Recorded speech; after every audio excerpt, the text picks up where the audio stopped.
Yon mga masters, bali 8 videos, araw-araw tuwing umaga na po tayo mag-a-upload. Maraming salamat sa mga solid kong masters dyan na patuloy pa rin na sumusuporta sa aking mga ina-upload na kwento o videos. At sa mga hindi nag-skip, maraming salamat po sa inyong lahat. At mag-iingat po kayo palagi and God bless. Magandang gabi mga masters, bali ngayon po ay 8 videos po ma-upload ko po sa aking YouTube channel. Tama nga mga masters, 8 videos nga po ma-upload ko. Yon, what's up mga masters? Nandito na naman tayo sa panibagong araw, panibagong kabanata na naman ang pagsasama-samahan natin ngayon guys.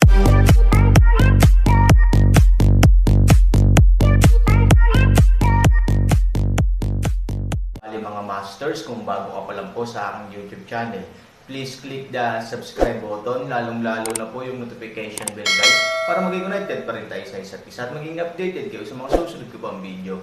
Bali mga masters, bago natin umpisahan ng kwento ay mag-shoutout po muna tayo para sa mga solid nating tagapakinig. Shoutout kay Norlisa Sugay at shoutout kay Jeps Ignacio. Yun na nga mga masters, no? Bali hindi na ito patagalin. In 3, 2, 1, let's go!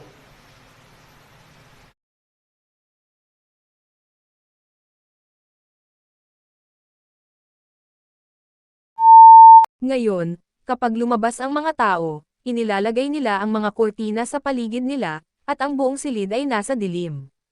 Dahan-daang sumandal si Mr. Wang sa braso ni Aaron at sinenyasan siyang tumingin sa manibela ngayon. Sa pagbaba ng liwanag, nagulat din ang Aaron nang makitang may mahinang asol na ilaw sa paligid ng gulong. Pagkatapos, kinuha ni Mr. Wang ang kanyang kapalaran at natalo sa roulette. Wow! Mayroong bilog sa pinakaloob na layer ng roulette, na dahan-daang lumiliko sa oras na ito, at ang asol na liwanag ay hinihila rin ang figure nito na parang berdeng dragon dahil sa pag-ikot ng roulette. Habang pabilis ng pabilis ang pag-ikot ng gulong, ang maliit na berdeng dragon ay talagang humiwalay sa gulong at umakyat sa nakapirming bilog ng pinakalabas na layer ng gulong. Sa sandaling natanggap ni Mr. Wang ang kanyang hininga, ang buong roulette ay huminto ng dahan-dahan, at ang berdeng dragon ay unti-unting naging liwanag at anino, at sa wakas ay nawala ng tuluyan nang ang roulette ay tumigil sa pag-ikot. Han 3,000 eyebrows can't help but light wrinkle, what is this thing?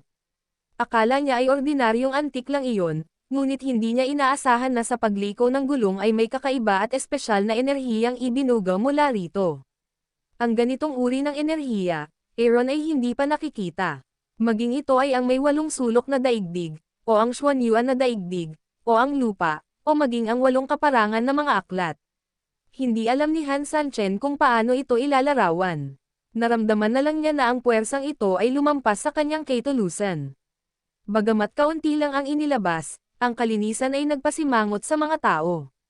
Ano ito? Kapag huminto ang roleta, ang mga kurtina sa labas ng bintana ay sarado, at ang buong bahay ay muling maliwanag.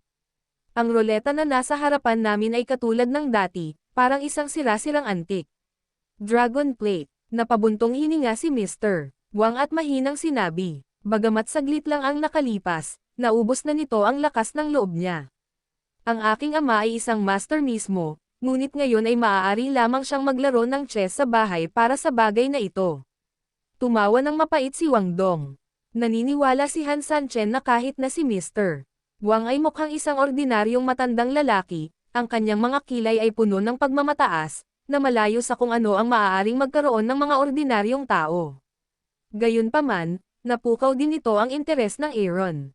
Ngumiti si Mr. Wang at sinabing, to be exact, hindi lang ako namuhay ng mahirap para dito, kundi ang aking mga magulang, masters at kahit ilang henerasyon ay halos gumugol ng hindi mabilang na enerhiya para dito.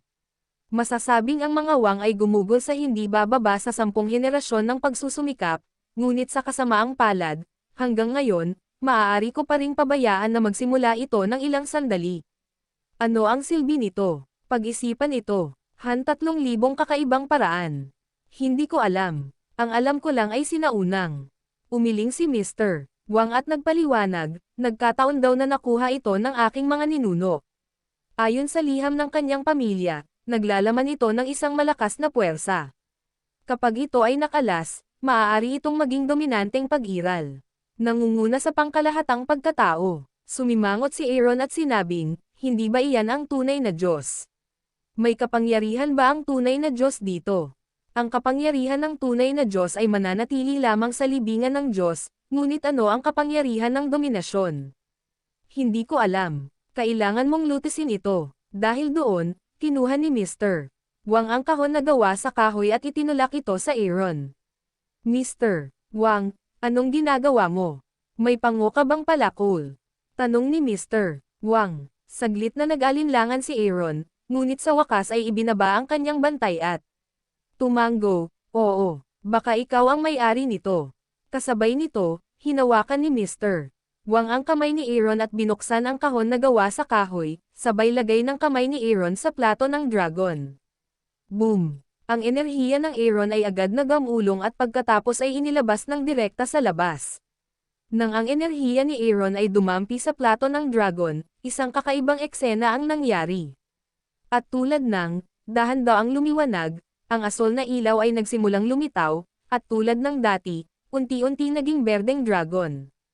Pero ang kakaiba sa nakita ko lang ay kapag umikot si Qinglong sa pinakalabas na bilog, mas pinakinang ng Aaron si Qinglong, habang ang isang butas na kasing laki ng palad ay nakalantad sa gitna ng gulong.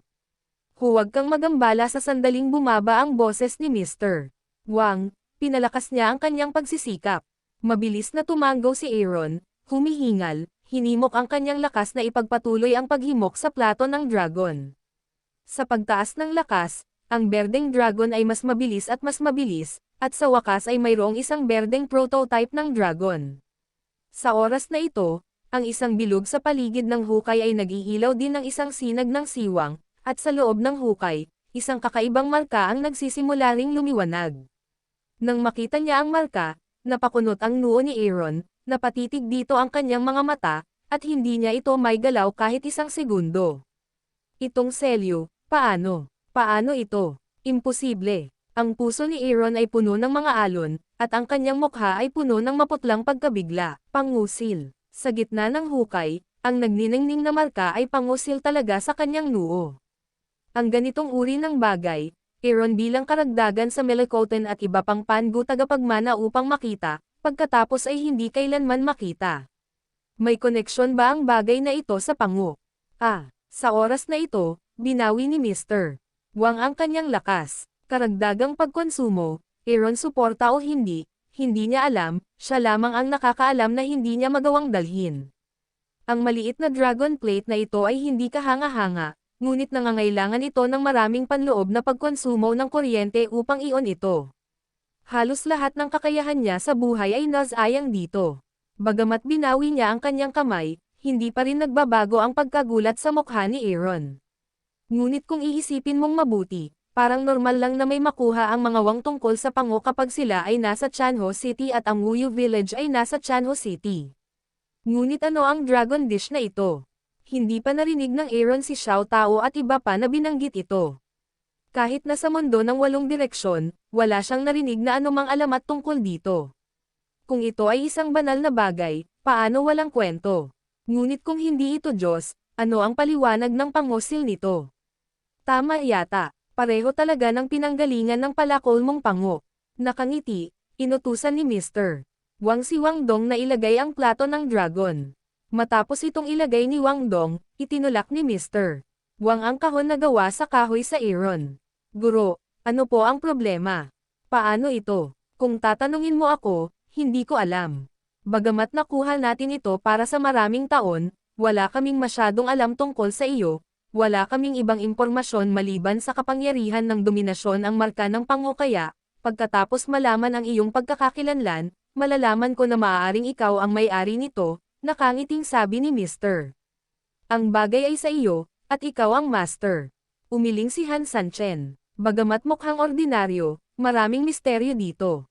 Ang pamilya Wang ay nakolekta ito sa loob ng maraming taon at nagsaliksik tungkol dito.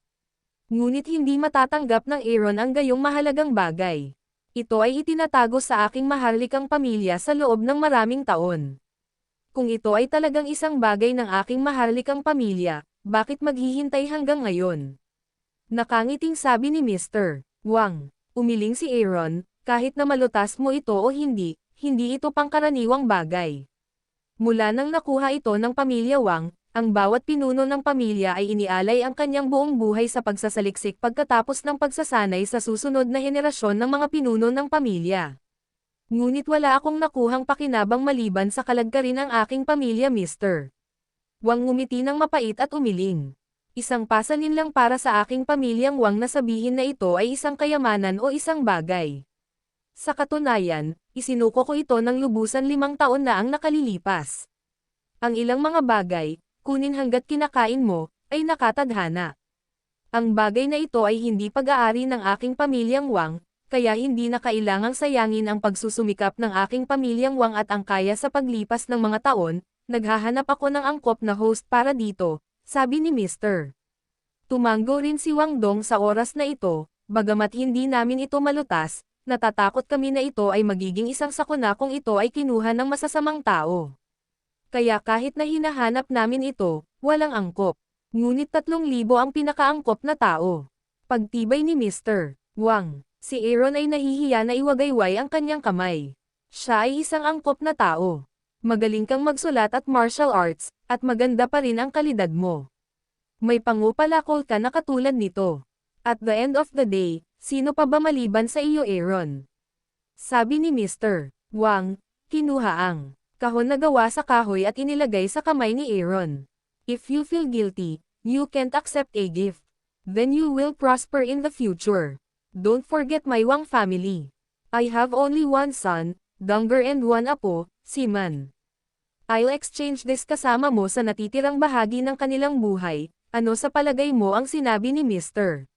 Wang nang isang mapait na ngiti kahit na wala ang tinatawag na dragon plate. Hindi kailanman tinatrato ni Han Sanchen ang pamilya Wang sa pamamagitan ng pag-asa 5 elemento ng gintong elixir, dragon at phoenix double poison at ang orihinal na sakripisyo ng buhay ni Wang Siman. Mabutit tumango, si Mr. Wang, Aaron, ang storage ring. At si Wang Dong, ay nagbigay din ng 2 susi sa Aaron. Pagkaraan ng ilang sandali, lumabas si Aaron mula sa pamilya Wang, si Wang Siman ay determinadong ipadala ito, ngunit pinayuhan din ni Aaron si Wang Siman hindi abalahin Aaron, dahil ito ay malinaw na Aaron ay hindi matulog ngayong gabi. Aaron nakaupo sa ulo ng kama, nakatingin sa kahoy na kahon sa loob ng dragon plate ay nalilito, nais na gamitin, isang mata upang direktang makita ang misteryo ng dragon plate. Si Nyaner ay hinikayat na matulog ni Ivory. Tiningnan ni Ivory ang konsentrasyon ni Aaron at bumangon para ibuhos sa kanya ang isang tasa ng mainit na tsaa. Pagkatapos uminom ng mainit na tsaa, ang isip ni Aaron ay nag-iisip tungkol sa butas sa gitna ng dragon plate na may pangusil. Ang laki at hugis ng butas ay parang nakita kung saan. Pero ano yon? Ang tagal kong hindi iniisip. Kakaiba. Yun na nga mga masters, no? Bali panibagong kabanata na naman yung natapos natin ngayong gabi. Muli, maraming salamat po.